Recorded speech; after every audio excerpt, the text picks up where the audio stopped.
Алматыдағы бір таңды елестетіп көріңізші. Таңғы 6:30. Қаланың кей аумақтарында жарық жана ғана көрінгенімен, көшенің дыбысы әлде қашан басталып қойған.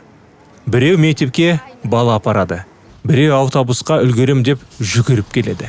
Енді біреу жұмысына кешікпеу үшін ерте шығып кеткен. Бірақ адамдардың жүзінде тағы бір ортақ нәрсе бар. Қаржылық қысымның салмағы.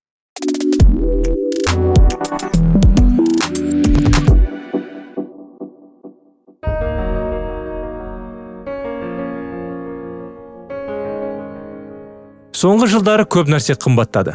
Азық-түлік, пәтерақы, коммуналдық төлем, жанармай, балалардың киімі, мектепке дайындық, емханаға бару.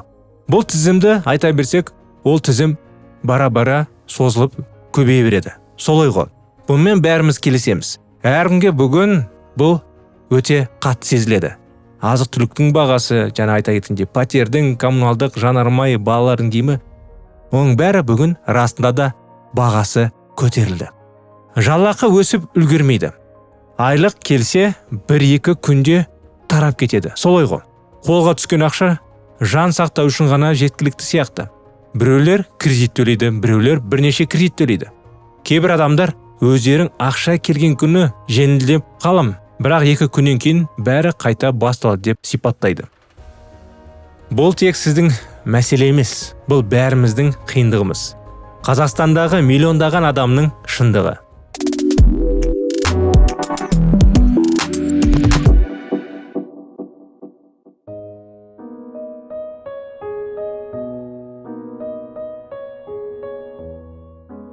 Бір күні жұмыстан шаршап келе жатқанда бір таныс жігітті жолықтырдым.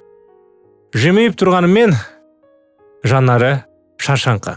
Онымен әңгімелесіп көрдім. Соңғы кездері қалайсың дедім одан. Шынымды айтсам, шаршадым деді ол. Айлық өспейді, бірақ өмір тоқтамай қымбаттап жатыр. Кредит бар, балалардың шығыны бар. Кейде бәрін тастап тыныш ауылға көшіп кеткім келеді дейді. Сәл үнсіз қалды да, ең қиын нәрсе ақша жетпей жатқан емес. Жүрегімде тыныштықтың жоғалып кеткен деді. Осы сөздері маған қатты әсер етті. Өйткені қаржылық қиындықтың ең ауыр тұсы ақшаның жоқтығы емес, жан тыныштығының кетуі. Бүгін бізге статистика не дейді? Халықаралық ұйымдардың 2024-2025 жылғы зерттеуінде Қазақстанда адамдардың 67% қаржылық қысымға байланысты тұрақты күйде стресс сезінетінін айтылған. Әрбір 3-ші адамның біреуі қарызсыз ай жоқ дейді. Ал жас отбасылардың 54% табыстан көп шығын бар деп көрсеткен. Бұл сандардың артында тірі тағдырлар тұр достар. Баласына жақсы киім алып бере алмай қиналған атана. Ақшасы жоқ болғандықтан әжесін тексерістен өткізе алмай жүрген немере. Осы айды қалай жабам деп түнде ұйықтай алмайтын жас жігіт. 2 жұмысты қатар істеп шаршаған ана. Қарапайым өмір, бірақ ішіндегі ауыртпалық көп. Факты достар, ақша мәселенің өзі емес. Психологтардың айтуынша адамды ең көп шаршататын нәрсе белгісіздік екен. Ертең не болады?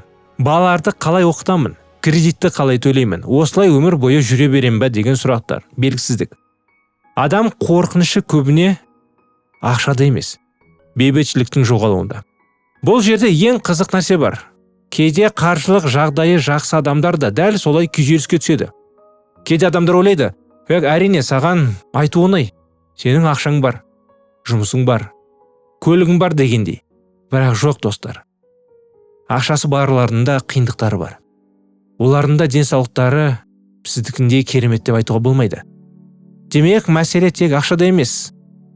Қаржылық қысымды жеңудің 3 тұғыры. Біріншіден, қарапайымдық. Жан тыныштығының есігі. Бір ақсақал былай деген екен. Бір нәрсені сатып алмас бұрын өзімнен 3 рет сұраймын. Бұл зат маған қажет пе? Немесе мен жай ғана керек деп сендіріп тұрмын ба? Қандай керемет кеңес. Иә достар, әрқайсымыз бүгін осы кеңеске мән берсек қой, бір нәрсе сатып алар алдында. Бұл зат маған қажет пе, немесе мен жай ғана керек деп сендіріп тұрмын ба өзіме деп? Керек деп көп нәрсені алып қоямыз бүгін. Кредиттен кредитке, осы өткен жылы ма статистика бойынша естіп қалдым, бір әйел өзіне 60-тан жуық асама кредит алған екен. Оның бір басында 60-тан жуық кредиті бар. Ойлап көріңіздерші. Бүгін біреуде 1 кредит, 2 кредит, біреуде 10 кредит. Кредиттен кредит. Неліктен біз оны көп адамдар ала береді, кейде ойланбайды. Керек па, керек емес па? Қарапайымдық кедейлік емес. Қарапайымдық артық уайымнан азат болу. Әсіресе Алматы сияқты үлкен қалада адамның көңілін бөлетін нәрсе көп. Тек қана Алматы емес, Астананы да айта кетейін. Ал Астанада бүгін кішкентай қала емес, және де біздің оңтүстік, енді Астанамыз дейді ғой, Шымкент қаласы. Ол жақта да адам көп бүгін. Ол жақта да бүгін көп қиындықтар бар. Реновация, сән, техника, мейрамхана, демалыс, бренд. Кімді асып өскісі келеді. Мен одан да күштімін дегендей. Мен одан асып өскім келеді. Менің тойым одан күштірек болады. Менікі одан да керемет болады деп. Бір көркем фильм көрген едім. 1-2 жігіт керемет дос болады. Әрине дос боп өсе келе әрқайсының әйелі болады. Екеуі бірін үйдің жанында, бір-бірінің үйлерінің жанында тұрады. Біреу көлік алады, екінші көлік алады. Біреу одан да керемет көлік алғысы келіп, оған қол жетіп алады. Біреу басқа көлік алады. Бірақ әрқайсының көлігінің фирмасы әрқалай. Айтпай қойын қандай фирма екен. Мүмкін бұл көркем фильмді көрген шығарсыздар. Сөйтіп жарыса, екеуі дұшпан болып қалады. Жарысу бір-бірімізді дұшпан қылады, достар. Өмірімізді қарапайымдандырған сайын жүрегіміз жеңілдей бастайды. Шектеулі табысты дұрыс басқару. Кей адамдар не істесе де ақша жетпейді. Бірақ мәселе кейде табыстың аздығында емес, қолда барды басқара алмауда. Сол рас, достар. Бәрін салмақтап дұрыстап өлшеп ойлаған кезде ақша бар емес, жоқ емес бар. Бірақ дұрыс қолданбағаннан адамдар ештеңеге жеткізбей қарызға кіріп, содан бара қинала бастайды. Қарапайым кеңестер. Ай сайын шығынды жазу. Жұмбағы шешілгендей сезім береді, достар, рас. Өзіңіз таңқалып қаласыздар. Асығыспен бір нәрсе сатып алу қоймау үшін, енді бір нәрсе сатып алып қоймау үшін 24 сағат күту ережесі. 24 сағат бойы ойланыңыздар. Жаңағы бірінші кеңес, ай сайынғы шығынды жазу, бір арнайы блокнот. Арнаңыз соған бір бетке, мысалы, осы айды жазып, коммунальный, жаңағы интернет бәрін жазыңыз. Соның бәрін белгілеңіз, және қанша сома, қаншаға кетеді. Сол кезде көретін боласыздар. Қанша ақшаңыз қалады, қанша неге кетеді, қайсыған сіз бекер ақша жаратасыз. Оны сіз сызыптайсыз кейін. Ол сізге көп нәрсені көруге мүмкіншілік береді. Біз өзіміздің отбасымен дәл солай істейміз. Арнайы конверт. Әр конвертке арнайы ақшаны саламыз. Коммуналкаға енді бәрін кернесі, шаш қиюға дейін. Келесі бір ай ішінде қажет болмаса, сатып алмаңыз. Балаларға да қарапайым қаржылық тәртіп үйрету. Бұл кеңестер күнделікті өмірді жеңілдетеді, достар.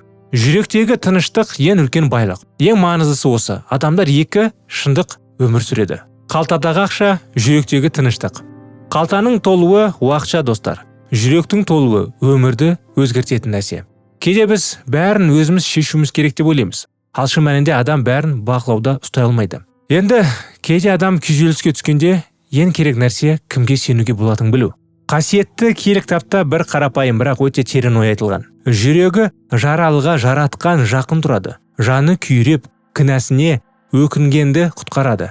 Жүрегі жаралыға жаратқан жақын тұрады дейді. Бұл сөздер ақша туралы емес, бұл жүректі көтеретін сөздер. Біз кейде өз күшімізбен бәрін шешеміз деп ойлаймыз. Жұмыс, табыс, жоспар, кредит. Бірақ адам бәрін бақылай алмайды. Бақылап тұрған бір қорқынышы бар. Ол бізге жалғыз емессің дейді Құдай. Қайғырма дейді. Мен саған жол ашам дейді. Қиындығыңды көріп тұрмын дейді. Және ең жанды жылататын нәрсе. Ол жан тыныштығын ақшаға емес, жүрекке береді. Сондықтан да рухани өмір адамның ең үлкен тірегі, достар. Құдайға сенім адамның ең үлкен тыныштығы. Өмір қымбаттай береді. Біз оны тоқтата алмаймыз. Бірақ жүрегімізді тыныштандыруға, қарапайым өмірге оралуға, артық уайымға босауға, қиындықты жалғыз көтеруге, рухани тірек табуға болады. Құдайға дұға етіп сиынсақ, ол бізге күштірек жұмыс тауып беруге көмектеседі. Бізбен болғандарыңызға рахмет. Тіркелмеген болсаңыздар тіркеліп қойыңыздар. Келесі жолға дейін сау, сәлеметті болыңыздар.